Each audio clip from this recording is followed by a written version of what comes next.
That is the new theme song rolling. All right.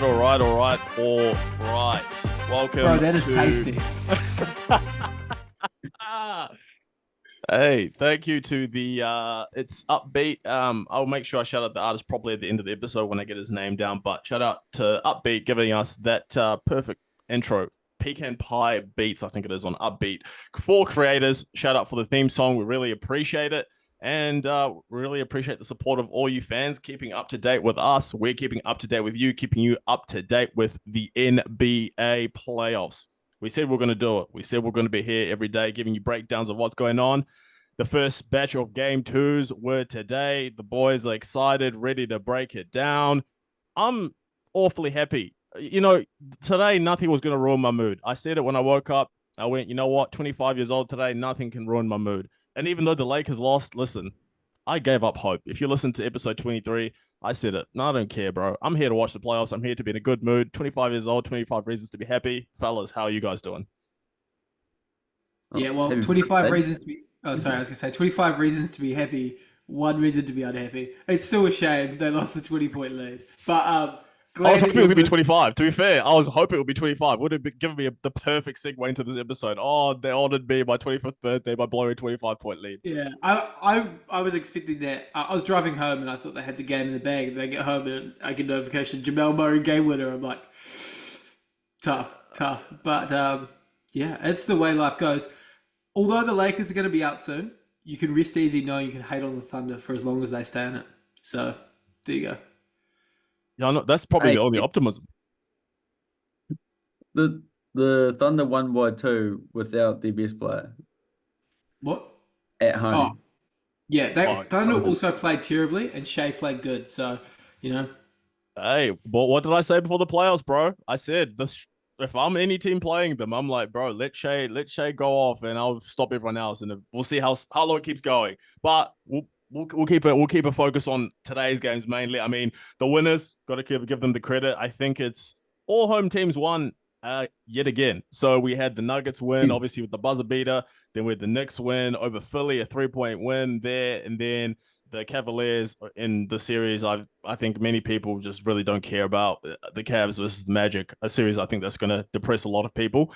So all three home teams win yet again. Home court advantage proving to be massive advantage. But let's start off with it's the main event, guys. It's the defending champions. It's the Los Angeles Lakers. Jamal Murray, I think that's his first playoff buzzer beater. I'm pretty sure. He may have had one in the regular season. In the playoffs, I'm pretty sure it's the first one. Carries the Nuggets over the Lakers for a 10th straight time. Looking at it, it's not happening, brother. It's really not.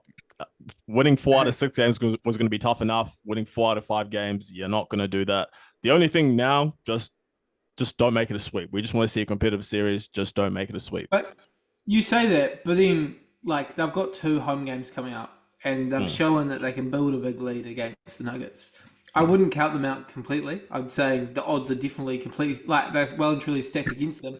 But I'd say this year compared to last year, they'll probably put themselves in better position to win games than they did in the series last year. With 2 games coming up in LA, I wouldn't count them out. I would love to. I want to see them lose, so I get the $100 that you owe me from this. If they do lose, but I wouldn't count them out. Like, good, you got to take the good, but those are the games you got to win on the road. You know, up 20, you've got to win those.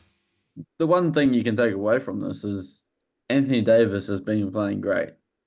Like, if D'Lo stepped up in the first game or whatever, one of those other guys stepped up in the first game, Lakers could have easily walked away with both of these games, but the Denver 5 is, you know, crunch time that they're hard to stop, and their defense is unreal. So, yeah.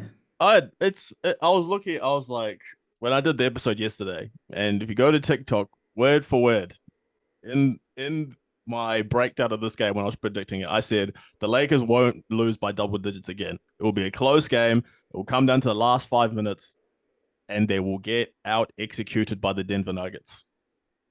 Ladies and gentlemen, please go watch the last 5 minutes of that game and see what the Denver Nuggets did. Just out-executed the Lakers. The Lakers did a good job. They ran the Spain pick and roll, got them 2 buckets. I think they got a LeBron layup. They got a D'Lo layup. But then the other, I think 3-4 positions that they had, ended up in, you had a LeBron open three. LeBron misses that. It's like, okay, hey, bro, you need to, in that situation, you probably need to make that. Michael Porter Jr. gets the offensive rebound. They come down, they score. It's, it's the game. But for the Lakers, that's a tough loss. And I remember someone a couple of years ago, I think it was JJ Redick, maybe it was someone else, but I remember what they said was in the playoffs, all losses are not made the same. All losses are not made the same. If you get blown up by 20, the last 5 minutes, bro, you've moved on from that because you're like, bro, we're down by 20. We'll move on to the next game. We'll start rebuilding already when we're on the bench. When you play as well as the Lakers did, you put everything. You were up by 20. You blow a 20-point lead. And even at the end of the game, after you blew a 20-point lead, you were in it. You were about to win. You put everything. Like, this was the game. And you lose to a buzzer beater like that. I think that's far, far more demoralizing than a 20-point loss. And that's why, for me, I think this is, for them, this loss is far more damaging. You rather would have got blown up by 20 because you would have known this is a terrible loss, man. Well, I think it comes down to, like, in a 7-game series, the team that's going to win is the team that can execute the close games. Like, you're going to get series where a team wins by 20 one night, and then another team will have, like, big wins will happen, but it's the team that can win those clutch games where it's the scores within 5 with 5 minutes to go. The teams that win those games, they'll go the furthest. Which sounds a bit stupid, but that's just what you have to do. You have to execute. That's the biggest worry with the Celtics. There's and the Timberwolves. The Timberwolves are going to be shocking for it. Yeah, because Rudy Gobert can't have him on the court.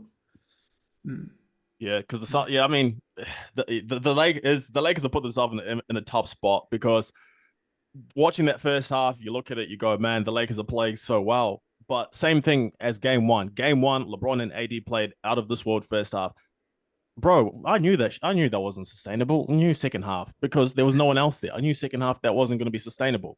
Lo and behold, what happened? And you see, both games, it's been the second half. The first half of game one, they had 60 points. The first half of this game here, they had 59 points. How many points do they have in the second half of game one? Like 40? How many points do they have in the second half of today? 44? Meanwhile, the Nuggets there claw themselves back. They get defensive stops. And Trey was speaking about it before we came on air and went live. In the fourth quarter, how was the guy who had, 30-something points? How was he taking no shots in the fourth quarter? He's clearly shown that no one on the Nuggets can guard him in the game. Why are you not going to him? And it feels as though the Lakers go away from the actions that made them successful in times of pressure. And that's what it always happens. That's the saying, right? Pressure makes diamonds or it bursts pipes. And for the Lakers, it seems as though when they can't score... I've never heard the second part of that saying.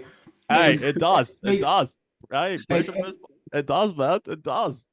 As a Laker fan, it makes sense that you know that part to it. Exactly. And for the Lakers, when they come under these pressure times, bro, it bursts. They start to panic. And that's the thing. How is a team that's down 20 points more composed than the team that's up 20? And then slowly but surely, as it goes down from 20 to 15 to 10 to 5 to tie game, you just see crumble. Game over, down 2-0. To be fair, that Denver crowd, man, they were going crazy. I think they went on their 11-0 run. Holy, call a timeout, man. Those guys were... And then MPJ 3 to tie it up at the end there. Holy. And when you've got Darvin Ham saying he doesn't know what to do. That's broken. He's broken him.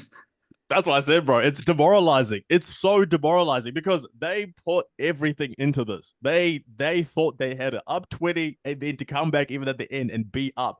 This is so demoralizing that I think the Lakers initially probably were not going to get swept. I still don't think they'll get swept. I think they can get one game at least. But if it was going to be 4-2, I think that 4-2, the 4-2 ship has sailed. I think they'll be too demoralized to get 2 games in LA. I know people obviously want to say, oh, yeah, they're going home. Bro, the Denver Nuggets beat them every single time they played them at home in the regular season. The Denver Nuggets beat them in LA. Same thing in the playoffs last season.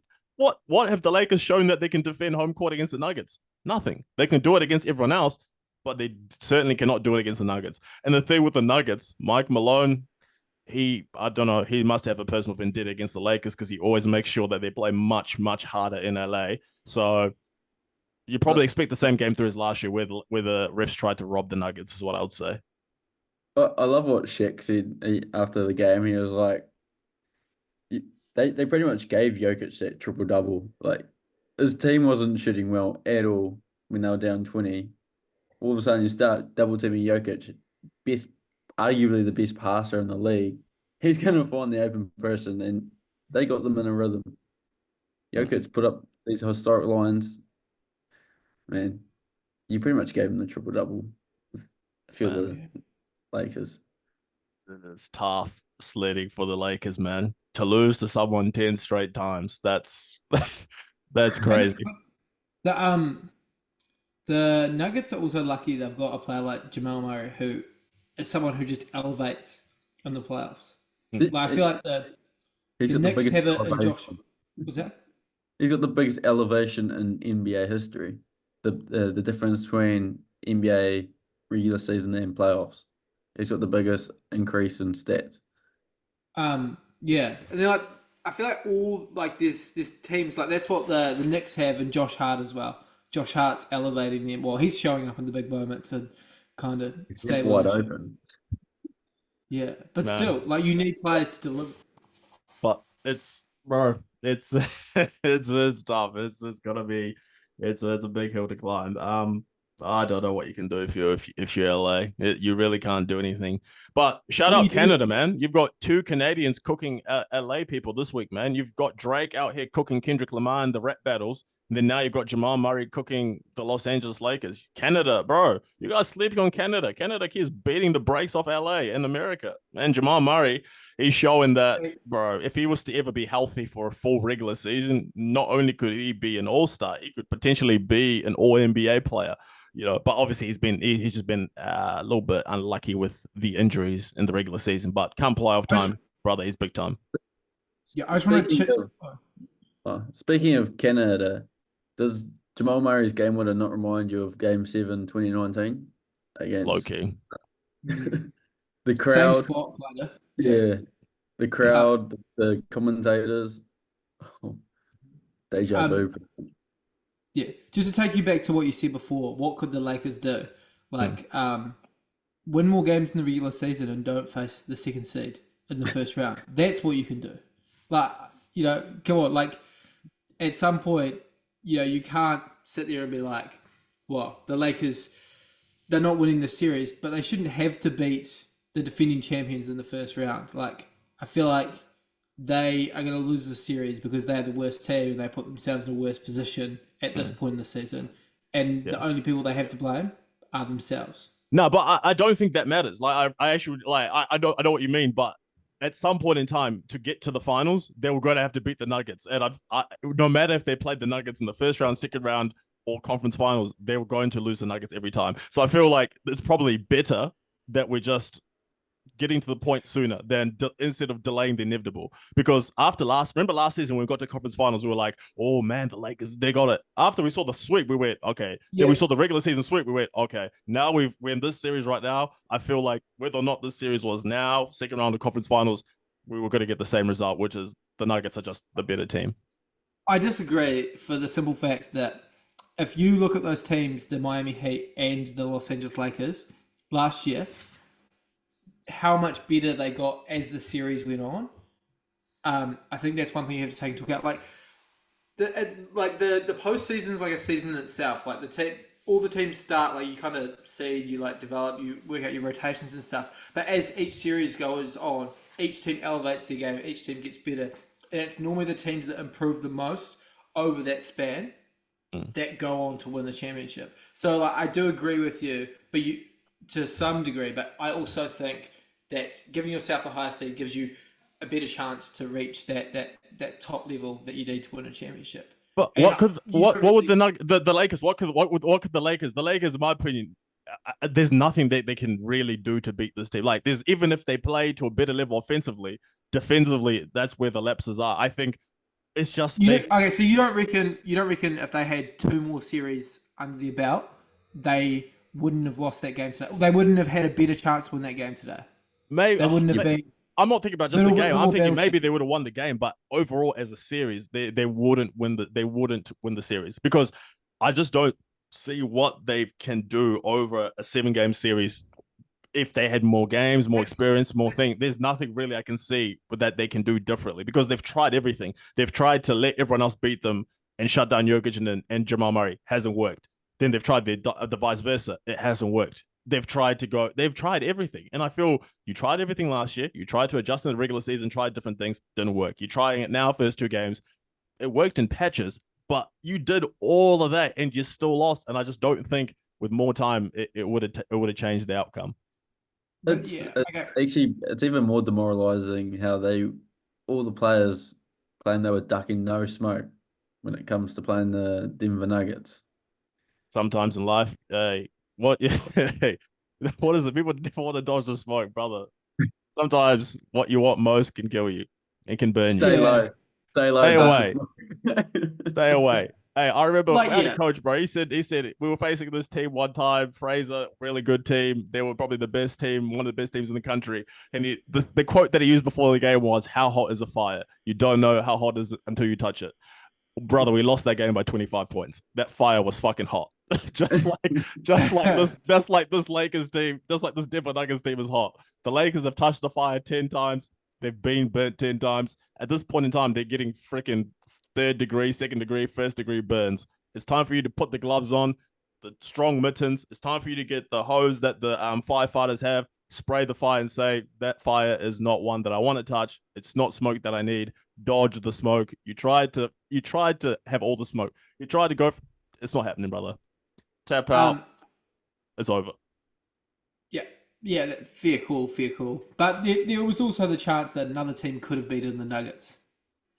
That's true. Yeah, that's true. And it's to be seen. We shall see if someone else can get there. Maybe the Timberwolves, the Suns, the Clippers, the Mavs, someone can in the semifinals. The only team I can see beating them is the T-Wolves. Every other team. Not the Clippers? Mate, if they've got a healthy Kawhi, maybe. Bro, they had no Kawhi on game 1 Harden. Wait till game 2 collapses. They had no Harden, and they beat the Dallas Mavericks with Daniel Gafford playing. But Harden was playing. What are you talking about? Bro, they had Gafford. Why? But let's just continue with today's games. So also the other game on the slate, one that also came down to the wire, the Knicks and the 76ers. The Knicks managed to steal one. Another one they managed to steal, in my opinion. Last 45 seconds, 76ers up by 5 points, 101-96. I'm thinking, yo, GG's, the game is done. And then all of a sudden, Brunson hits a 3. And then on the inbounds, Kyle Lowry turns it over. Tries to pass it to Maxey. Loose ball scramble. Dante DiVincenzo hits a 3. And you get GG'd. You try to score on the other end. Tyrese Maxey gets pinned by, what's his name? The guy who all recently found out is black, Isaiah Hartenstein. And then they get the rebound. And Anunoby hits 2 free throws. They win the game. Tyrese Maxey throws the ball at Embiid. What are you doing to shoot the ball, bro? Embiid shoots the ball, bricks it. Game over. Tough loss. How was Josh Hart the best rebounder on the court? Josh Hart, man. The guy's just got hustle. He's got heart. What's he call it? Grit and grind. Every other one, all those guys let the ball come to them. Josh Hart is the only one that actually goes and gets the ball. Like, he wants to stay in the league, man.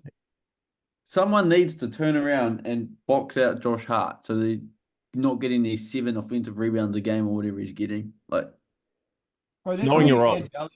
You know your role, and man knows his role, he knows his lane, and he delivers. One of these guys on the 76ers surely has a role to box out Josh Hart. It will say on the scouting report, this guy is a hustler. Tell Tobias Harris and Kelly Oubre to box someone out. Tell Buddy Hield. Buddy Hield, do you want to box someone out, bro? Like, bro, I genuinely, please, someone show me footage. I don't think I've ever seen Buddy Hield box out in my life. I've never actually seen it. This is footage that is not on the internet. Second playoff game was today. Damn, it's tough. It's tough. It is tough. But I feel like the 76ers have played, even though a lot of people are roasting Joel Embiid on social media right now, him saying that we deserved to win these 2 games. I feel like he's right. They've just let both of these games in the last 2 minutes. They've sort of let them slip away, particularly today's one. But both games, they've been in the driver's seat. They've been in pole position, ready to take the game. And both times they've let it slip from their grasp. I'm like, bro, you guys have played excellent defense on, what's his name? Jalen Brunson. Jalen Brunson's what? He's made 16 shots. Bro, it's like 16 or 55 over the first 2 games. Played actually really good defense on him. Oubre and Tobias Harris, that size is causing him problems. They're playing him excellently. It's just that the fact that Josh Hart is hitting threes. Josh Hart, by the way, I anticipated was going to have a terrible game too. I was shut up by that one. He had another double-double, but Miles McBride, I said he was going to come back to earth, which he did. But bro, like, you play excellent defense. It's just the non-Joel Embiid minutes and then your execution in the clutch. You guys just need to be just better and more responsible with the ball, you know? You give this game away. I think they really gave this game away for no reason. Absolutely no reason. Maxi's been playing good too. Both games. He's been playing well. 100%. 100%. Got to give Maxi credit. I think both games he's been 30 plus. I think first game was 33, second game 35. And then Embiid, I think first game might have been over 30, but today he was definitely over 30 as well. 32 and 34 or something. Yeah. So I know the Knicks fans still in the streets yelling Knicks in 4. Please stop. Please, you're actually starting to give me an aneurysm. You're not winning the series in 4. No chance whatsoever. But I think Philly, people can call me delusional. I think Philly is the better team, 100%. And I think Philly will win this series. I'm still very confident in that prediction that Philly will win the series. It's just that there's a few little small bits in the games that they need to just iron up, shore up, and then I think they'll win the games. I think both games in Philly. I think game 3 definitely. Quote me on this. You can, yeah. If I'm wrong, let me know. I think they'll blow them out. I think the Philly will blow the Knicks out game 3. The only thing that's getting blown out, they'll win. What was that? I was going to say the only thing getting blown out in game 3 is Joel Embiid's knee. I was gonna say if Joel Embiid jumps for a rebound, they might win. With Josh Hart, bro, fucking annoys me watching that guy just run in and grab the ball. Joel Embiid, I want you to play below the rim. Episode 23. Hey, man, I said Joel Embiid play below the rim. I don't want to see you jump. We don't need you to jump, Joel. We just need you under the rim. Just do your thing. We don't need you to be crazy athletic. Just, bro, use your size, use your mid-range jumper, play off the pick and roll with Maxi. We don't need dunks. The Knicks do so well with Hartenstein and Mitchell Robinson guarding Embiid, though. They make him work. They're doing a good job making him work. I think, yeah, he's definitely having to work for the points. I think both games still he was 30, but he's definitely having to put in a little bit more of a shift. He's shot like 30 shots both games or whatever. But Joel Embiid's gonna get points regardless. Man, Tobias Harris, you're really playing for a contract right now, man. He's playing for the other team, the New York Knicks, by the way. How about Nick Batum getting 33 minutes off the bench? That's wild. I think that's a good move because I think that comes back to what I was saying with Jalen Brunson. I think they want to keep a big body on Jalen Brunson at all times with Kelly Oubre, Tobias Harris, and Nick Batum. So I think those 3 defenders have really caused them some problems. It just comes down to how are you going to how are you going to manage the misses? Because offensive rebounds, you can't give up second position. You can't give up second chance points or second positions. You can't do that. No way. So you're playing this good defense, give up an offensive rebound, bro. You put yourself in trouble for no reason. So I like Batum. I really do like the Batum move. But actually, credit to Batum. How is he? 34, 35 now? And he's still able to move the way he is. I thought initially, what game was it? The playing game against the Miami Heat. I thought he was going to have a lot of problems when he came in with Butler and Hero, but he was actually the savior. He was playing incredible defense. Same thing this series. I think he's doing a good job. All 3 of them are doing a good job. It just comes down to just small details. If they can execute those details, shore up those finer details, and just be more disciplined, I think they can not only just beat the Knicks, I think they can blow the Knicks out in some of these games. On Spinny. Yeah. On Spinny, guys. But damn, a lot of minutes. Bro, Tyrese Maxey, 44 minutes. Josh Hart, 48 minutes. Tom Thibodeau wants another player to tear his ACL in the playoffs. That's what he wants. Was this after Josh Hart said the NBA was soft for voting Tom Thibodeau as the harshest coach in the The coach NBA. that everyone at least wanted to play for. But Josh Hart clearly wants to play for it because he's on the court for 48 minutes. I'm like, bro, come on, give the guy a rest. Tim actually said he wants to play more minutes. Crazy. What's today? Did you say that Dante DiVincenzo missed out on being eligible for most improved because he didn't get enough minutes in enough games, and that is purely just because Thibodeau played everyone else before him. I just thought that was hilarious. Tibbs, Tibbs. Tibbs. But I still have faith in the 76ers. I'm still calling 76ers in 6. So count me in. I'm on the wagon. I love the 76ers. I love Chef Boyardee, Joel Embiid, and he'll bring the flag home. But looking at the series that I just don't even really care. I genuinely don't care about the series, but we have to talk about it. The Cavs and the Magic. The Orlando Magic put up 83 points in a playoff game. Come on, bro. You put up the first game. How many points was it? 86? 86 today. Oh, my God. And in game 1, it was 93 or 83. I'm like, dude. I was 83, so yeah. You guys are depressing us. Like, bro, these guys they are horrendous offensively, man. This is the playoffs, and you got a team here that they just don't have anything offensively. I mean, because what I said in last episode was that they have no one to pull Mobley and Jarrett Allen away from the basket, and because they've got no one to pull those two away from the basket, they are constantly attacking the paint with a wall and lots of size in there. And for a team that relies on getting to the basket, scoring inside, you're going against two twin towers. You're trying to score in two twin towers consistently. Brother, that's not going to happen. It's just too difficult. You need someone to pull away those guys so that it opens the lanes for Franz Wagner, Banchero to get to the basket. And it's just not happening. They've got no one to do that. So when they get into the rim, when they're getting in close, contested shots every single time. And it just they remind me of that very same team that they're playing, but that very same team that they're playing's version of last year. The Cavs from last year, where they had no shooting. What did they do? They went out and got shooting. This team, they're just going to have to lose the series, and free agency is going to be your opportunity to get the guys that you need, because this series, it's brother GG's. Yeah. Good to see Mobley has shot 4 threes in both games, so he's spacing the floor for the Cavs too, which is what we've been wanting to see. Huh? To go like Donovan Mitchell's 2 for 10.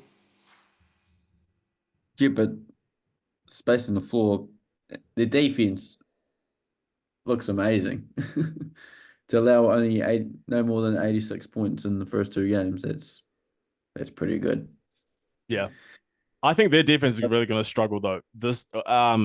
I think we all can agree. I think they're probably going to win this series. Obviously, we're going back to Orlando, but even if Orlando in the unlikely scenario was to grab both games, I still think Cleveland would win the series at some point in time.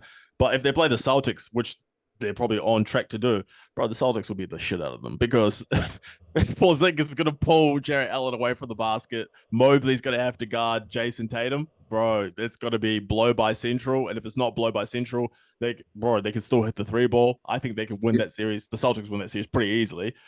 But they look really good defensively, in my opinion, right now, just because of the matchup. I think the matchup really favors them, because all of their strengths defensively, the Magic playing right into it because of the inability to shoot, and that's just going to let them down. They can't fix it during the series, and it's going to let them down ultimately, in my opinion. Celtics also settle for so many threes. Jared Allen get quicker feet. It might be better. Oh, Jared Allen. But they're looking good, man. I mean, look, you got to take care of what's in front of you. You got to beat who's in front of you. Obviously, they've got a little bit blessed there. So now it comes back to that final game of the regular season. Was it when they subbed the starters out or something because they wanted to play the Magic, and everyone was saying, "Oh yeah, they're gonna regret that." Well, guess they don't regret that now, do they? Because this is looking like it's a pretty easy matchup for them, and they're taking care of business, which is what I like to see, man. Don't play with your food. If you can take care of business quickly in a series, do it. Get out healthy, give yourself extra time to rest up for the next series. And they're doing that right now. Donovan Mitchell, very surprising. I thought he would be a little bit, slow to the party, get himself adjusted, because obviously he missed a lot of games at the end of the regular season. Even in the games that he did play, he was a little bit rusty. He didn't look like he was 100% himself. But he's come out first 2 games here. I think he's performed pretty well for someone who didn't get the opportunity to get himself into the rhythm that he probably would have wanted to. But excellent job by the Cavaliers. Two straight wins, 2 dominant wins, in my opinion.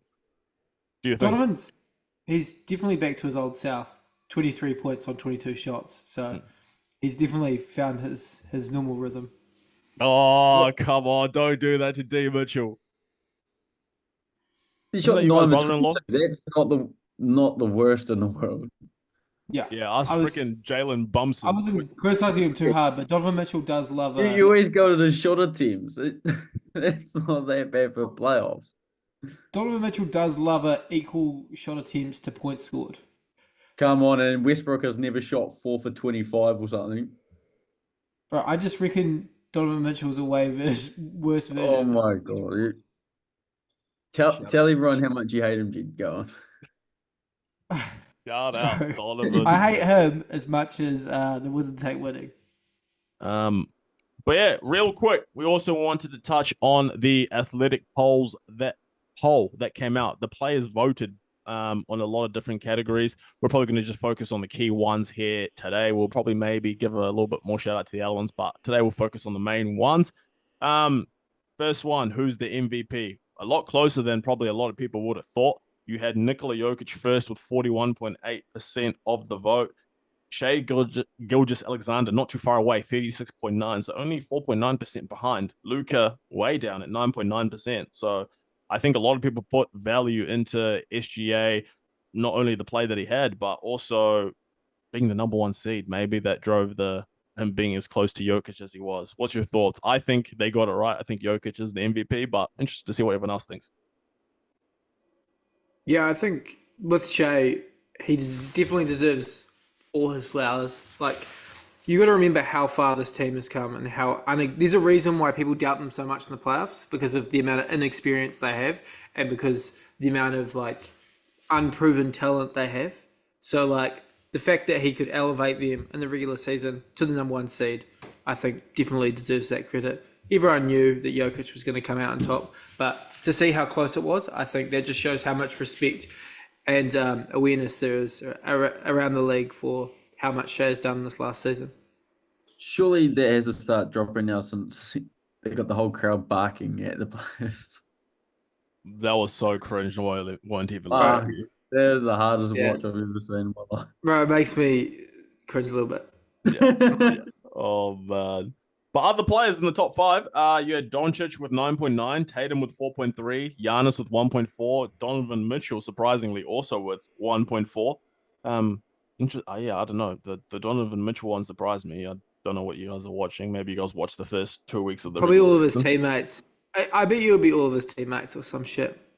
But to get that 1.4, I'm like, damn. But I mean, yeah. I can tell you who definitely wasn't voting for Donovan Mitchell. Who? Rudy Gobert.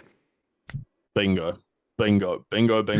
Speaking of Rudy Gobert, he was in who's the best defender, but he wasn't even close to being the best defender. He was 6th on that list. He wasn't even voted the best defender on his own team. Jaden McDaniels was the one who got the honor of being the highest ranked Timberwolves with 8.3% of the vote.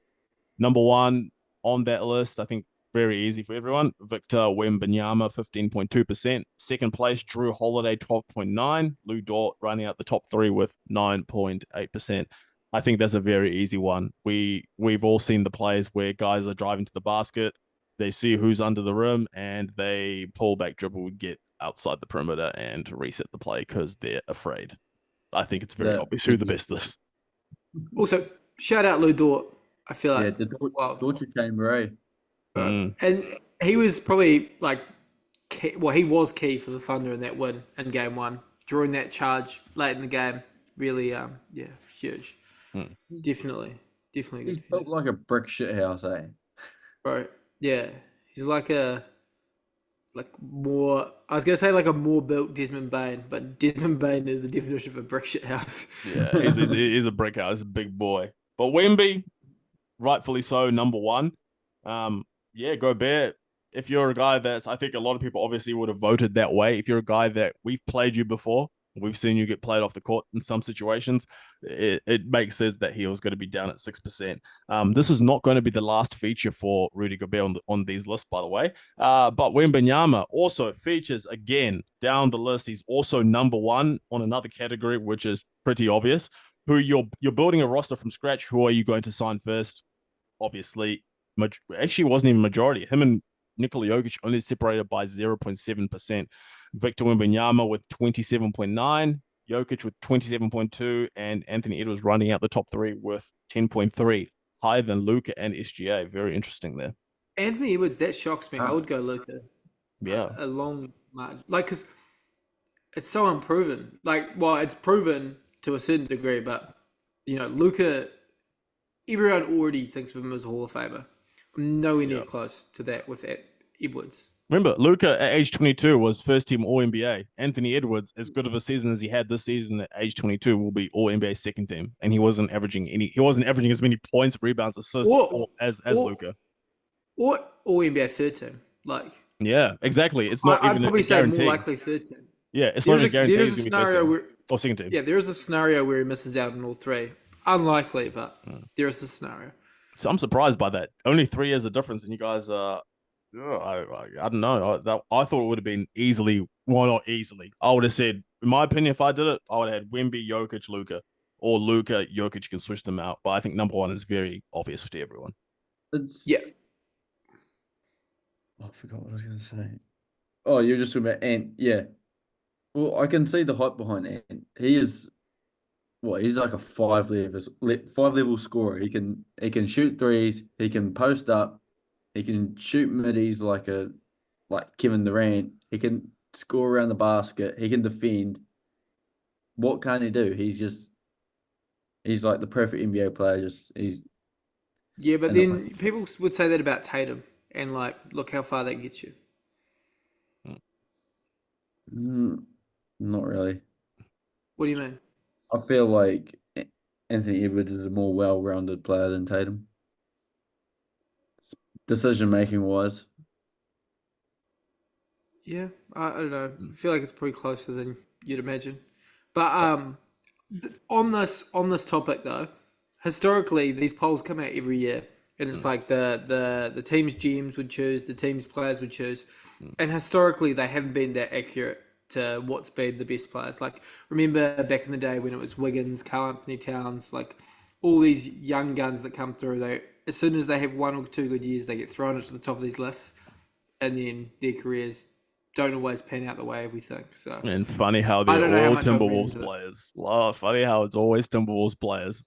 Cat. Well, let's not make it 3 in a row. Yeah, exactly. I think he'll buck the trend there. But let us go to the league's most overrated player. Who does everyone think is number one?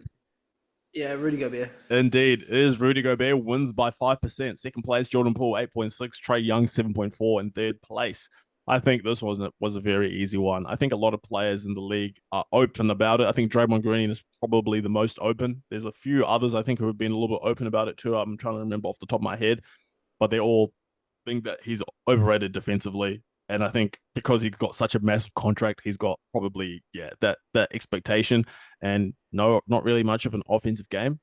So it's crazy because not one play on the Timberwolves, like book or whatever, is for Rudy Gobert.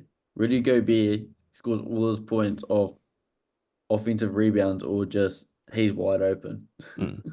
Yeah. And it made sense. I saw it. I went, yeah, that makes sense. He'll be most overrated. And in the comments, everyone was flaming on Instagram. Yeah, everyone's like, yeah, that's fact. Yeah. I'm like, oh, man, it's tough. Rudy Gobert is probably going to be the most hated 4-time Defensive Player of the Year Hall of Fame of all time, easily. Trae Young needs to be higher too, I think. I think he is highly overrated. No, I don't think so. I think Trae Young is rated. I think he's slightly maybe, but I think he's been to the conference finals as the guy. I think if you made the conference finals as the guy, I think you deserve a pass. But since then, what has he done? That's true. But I'm just saying, I feel like you deserve a pass. I know it's been 3 years since they did it, but still, I just believe you With the deserve a same pass for team, that. pretty much. With the same Every team. now and then, one team slips through. I can think of 4 teams off the top of my head that have just slipped through the conference finals. And Miami, you know, Miami.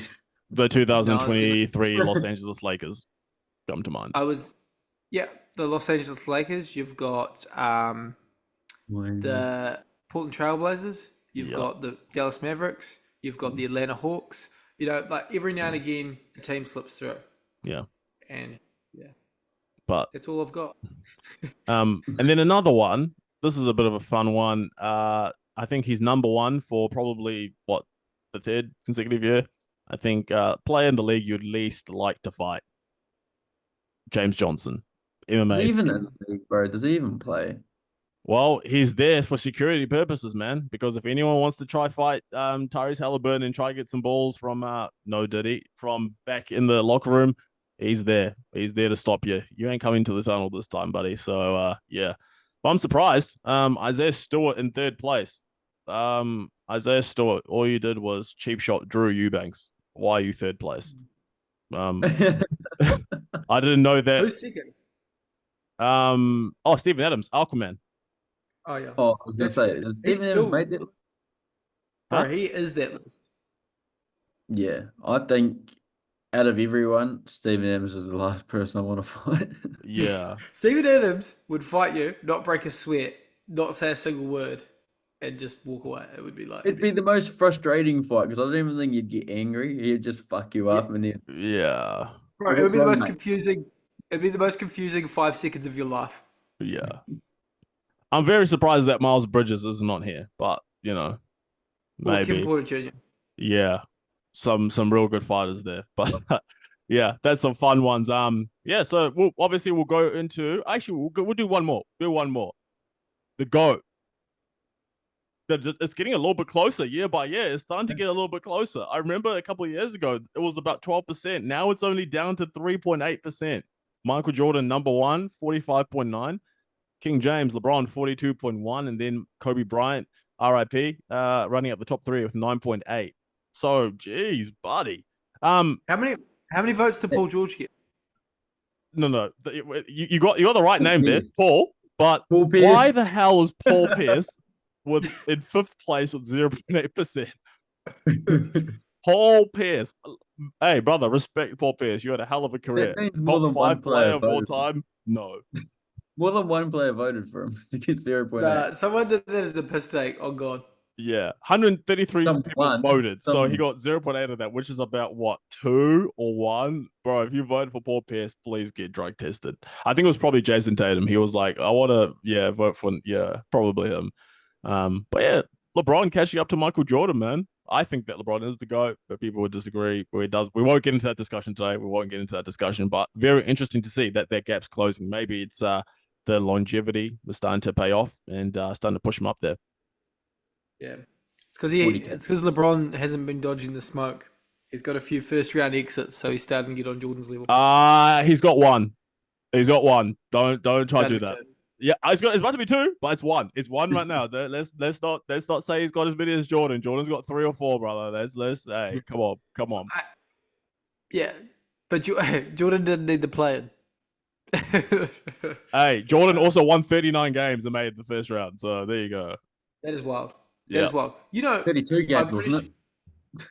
Yeah, I just ended this, bro. Hey, Jordan, bro. These people with Jordan stands come at me, brother. I'm ready to debate. 32 and 50 made the playoffs.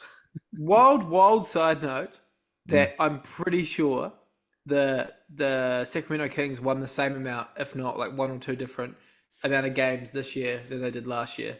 And last year they were the second seed, this year they're the ninth seed. I actually said that 3 episodes ago where you guys all roasted them. I said that they won 44 games. 46 games this year or last year, and then 2 difference. So how about you pay attention next time I'm speaking? But yeah. Good poll. thank you to the fans. The players that voted. Some of you were wrong, especially those who voted for Paul Pierce. I still respect Paul Pierce though. But yeah, I made my predictions yesterday for the game 2s for tomorrow. Let me just give you a refresher. It is the Suns Timberwolves first game, and then you've got Pacers versus Bucks, and then you've got Mavericks versus Clippers. Your predictions quickly. We'll start with Timberwolves versus the Suns. I picked the Suns. Who do you guys have in game 2 in that one? Suns. I redemption from the Suns. Like we see it so often in the playoffs. A team gets blown out, they come back, win the next game. Yeah. Okay. Trey? I want the Suns to win. I want to see Bradley Beal actually get more shots, because if Devin Booker's not shooting well, can we get Bradley Beal to shoot more? That's what we'll say. Okay, so we're unanimously all on the Suns. And remember, guys, I did say put that in a little bet parlay, Suns and Devin Booker 30+. Okay, on to game 2. Pacers and the Bucks. I picked the Bucks to go up 2-0. What do you guys got for this one? Is Giannis back? He's not, Nah, as we missed the first 2 games at least. I've got Pacers. Okay. Bucks. There wasn't much pace in the last game. Hey. It took a huge Dame first half for them to win that game. So I don't see Dame replicating that. So I reckon Pacers will steal the second one. All right. They're going to triple team him again. Of course he's not going to replicate that. Let everyone else beat you and see what they can do. Let's see if Middleton, Brook Lopez, and Portis can do it. And Beasley and Beverly too. But all right, so you got a little bit of split there. And then the main event game, Mavericks versus Clippers. I picked the Mavericks, and I think the Mavericks, I picked them in a reverse blowout. I think they'll beat the Clippers by 10+. I think they'll come back. They'll come back and start this second game with the intensity that they showed in the second half, and I think they'll display it from minute 1 in game 2. I got Mavericks to win game 2. Is Kawhi playing? No, I don't think so. I'll choose Dallas as well for this one. Yeah, I'm on the Mavs too. We've seen how many times James Harden, game 1 James Harden, rest of the But I will say, very concerning for the Mavericks if they don't win this game. Yeah, 100%. But fingers crossed they take care of business and they do their thing. But yeah, that's another episode wrapped up. If you want to parlay that, like I said, we're trying to get a sponsor here. So any of the sports books, hey, come link up. We'll actually put a little parlay on this one. We will give, I think, since we were a little bit unanimous there. So the parlay, the official parlay, we'll give the Suns money line, we'll get the Bucks money line, Mavericks money line, put that together, see what comes out, and we'll be back tomorrow to let you know if it cashed out. And if it does, boom, we'll all celebrate together. If it doesn't, we shall cry together like I was crying about the Lakers today. Can we do a play prop each too? Yeah, you can do a prop each. My prop is Devin Booker 30+. Well, I was gonna say Bradley Beal 20+. Oh no, hey, you can pick it, man. You can pick it. I'm gonna go Bobby Portis 25+. Oh wow, that's a bold call. I like that. I like that. All right, we'll make sure we can. Anyone note it down? Anyone note that down? Bro, you won't forget Bobby Portis 25+. A guaranteed under is Halliburton. Oh yeah, 100%. So make sure you take those ones. But yeah, those are your tips there. Not financial advice, but it's just us having a little bit of fun. TAB, come sponsor us, or anyone else in Australasia, come sponsor us. But yeah, that's another episode of Dunk Dynasty Podcast. Like I said, in the playoffs, we're going to be here consistently providing you guys with good content. And again, make sure if you love listening to the podcast, share it with your friends, share it with your family, share it everywhere you want to. And keep in mind, guys, the giveaway is going to come out. It's going to be announced very soon. I would say today's the 23rd of April. Announcement will probably come on the 25th of April, how you guys can win a jersey in that giveaway. So make sure you stay tuned. And again, make sure to share the podcast. You're on Spotify, you're on Apple Music, on Amazon Music, on Google Podcasts. Leave us a review, comment on our TikToks, comment on Facebook, Instagram, everywhere. Thanks again for the support. We really do appreciate it. And we shall see you on the next one. Outro music, do your thing. See you on the next one.